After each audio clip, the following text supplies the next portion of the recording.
The photograph arrives with ceremony, as wedding portraits do. It is 1962, late summer, the year when everything seems about to happen and the radio never stops trying to predict what. The studio is Thompson and Daughters, though there is no daughter, only Mr. Thompson and his soft-footed assistant, a young man with hands that tremble only when they are empty. The cardstock is thick enough to be reassuring. A faint gilt line makes a rectangle of importance around a rectangle of light.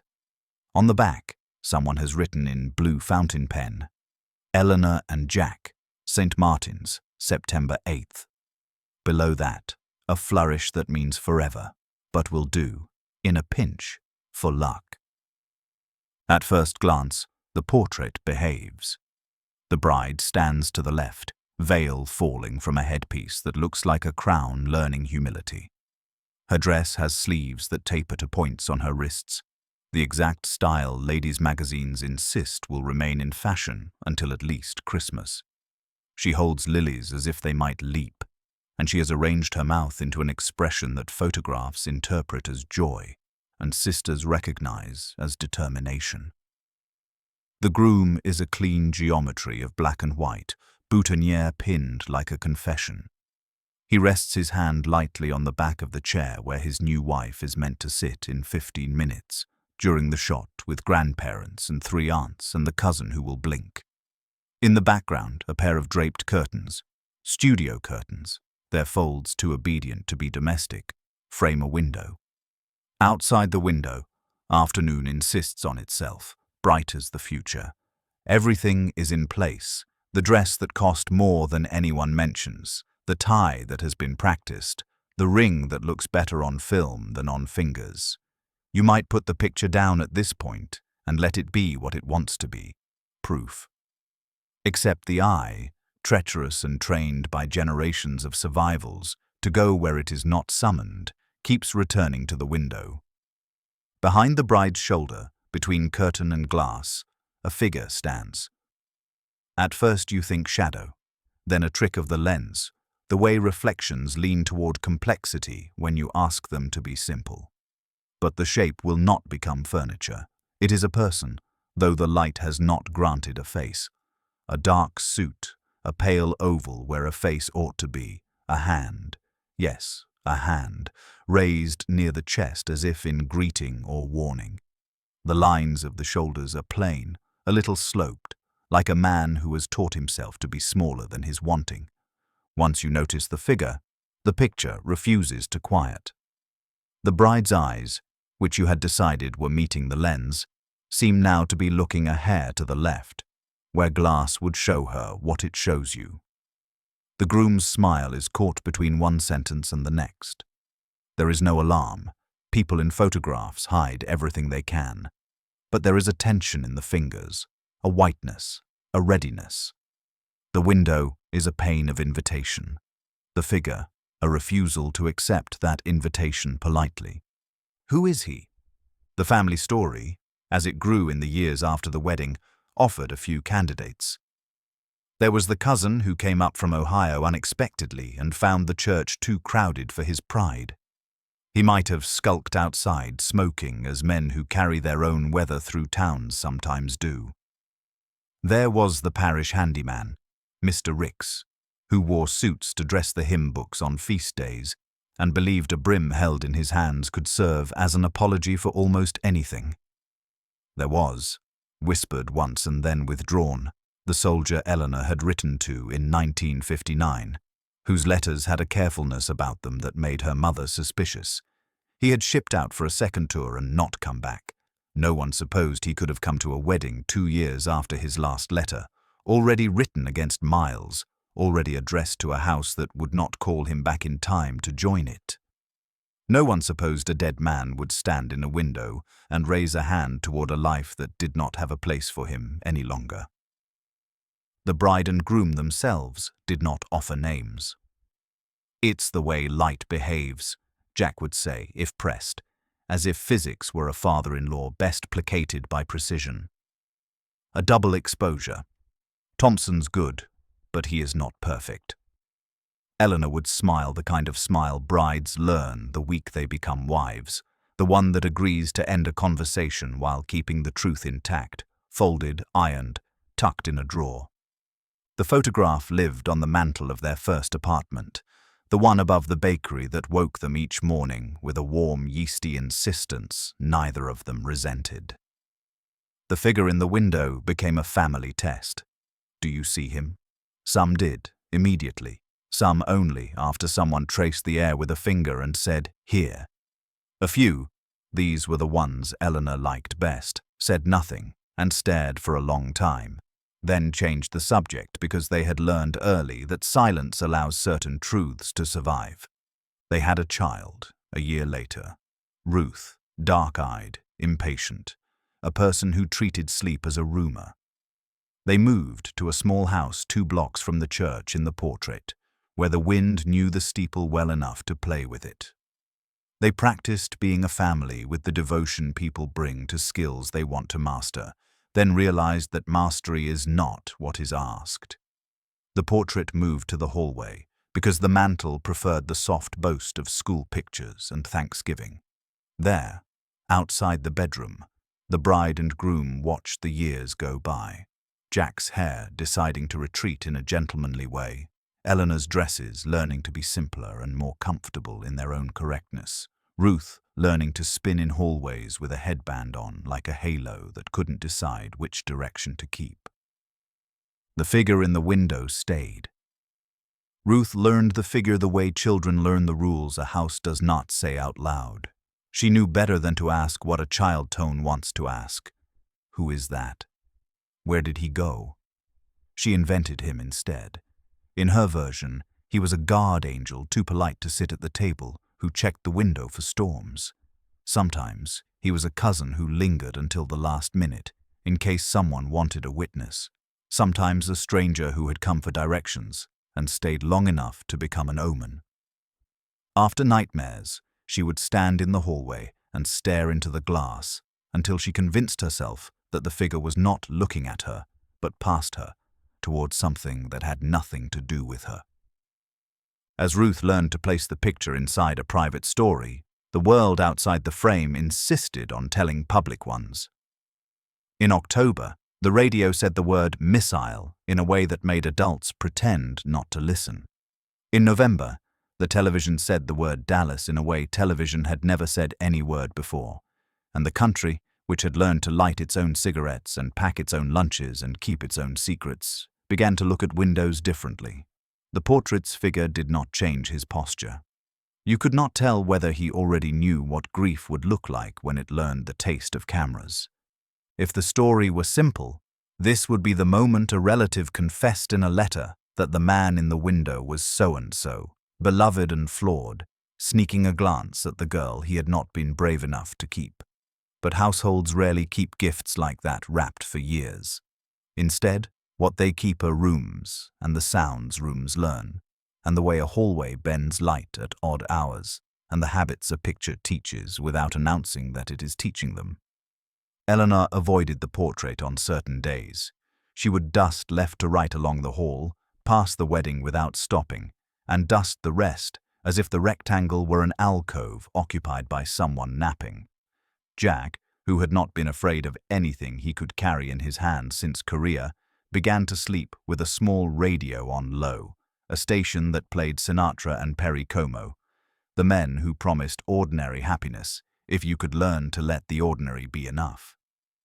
Once, at 3 in the morning, when Ruth found him in the kitchen drinking water, as if he were practicing being patient with himself, he said, without looking at her, "Sometimes a picture keeps the thing you forgot you had intended to forget."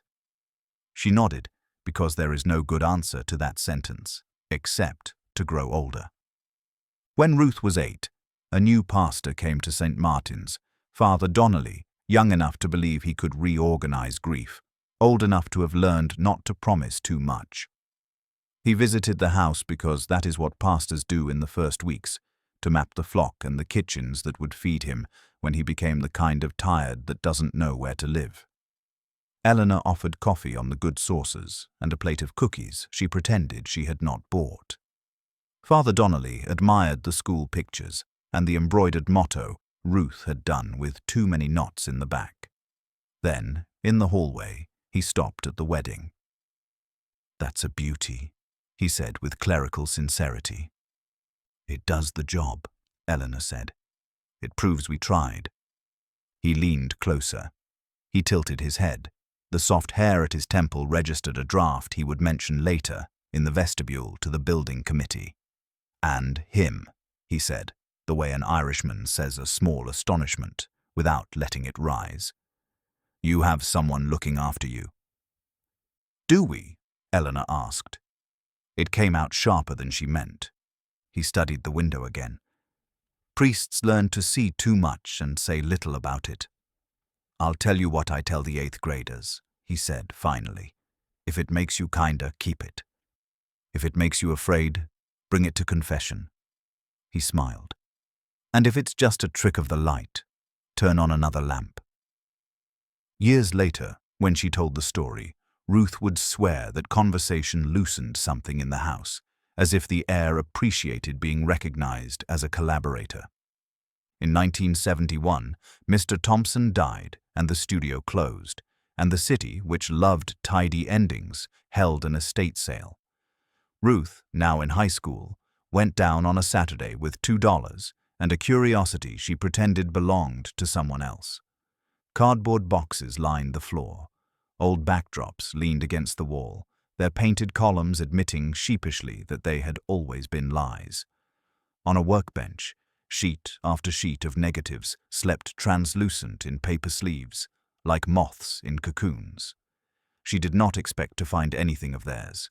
She found Mr. Thompson's ledger instead, the book that knew in graphite who had stood under which lamp on which day.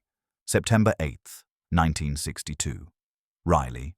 No, wrong story. September 8th. Bennett, 2 o'clock. Eleanor and Jack. And below that, in a note-tight script, retouch window glare. Her stomach did a small, ridiculous leap. Glare, retouch.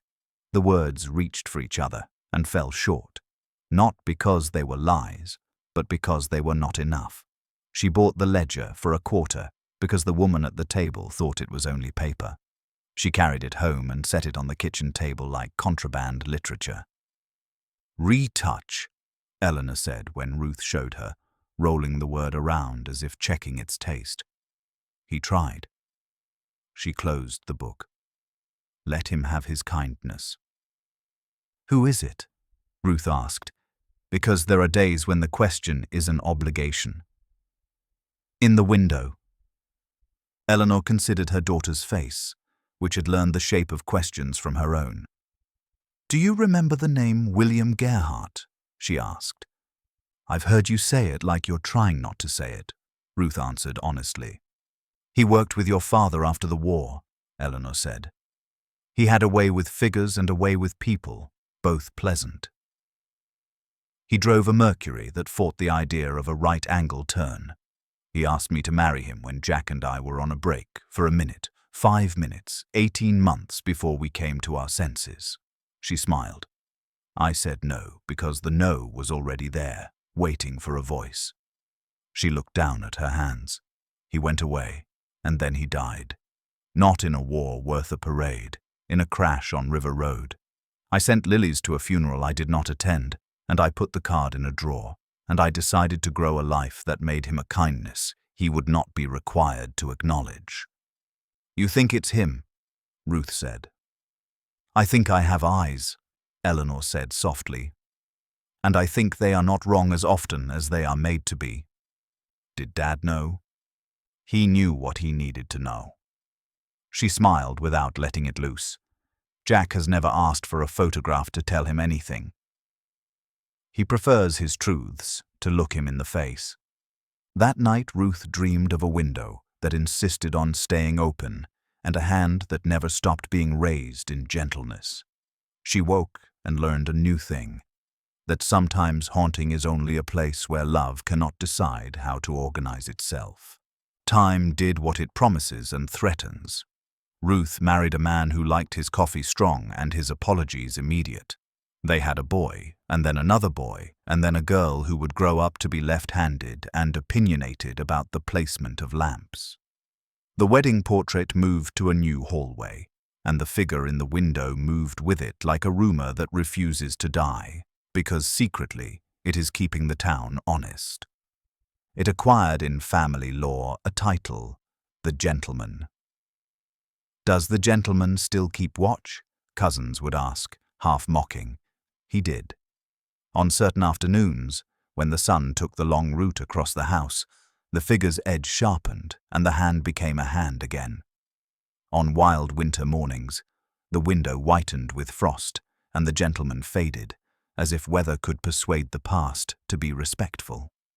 In years when grief visited, Jack's heart, sudden and polite in its failure, the day Ruth and her husband used separate moving vans, the gentleman seemed closer to the glass.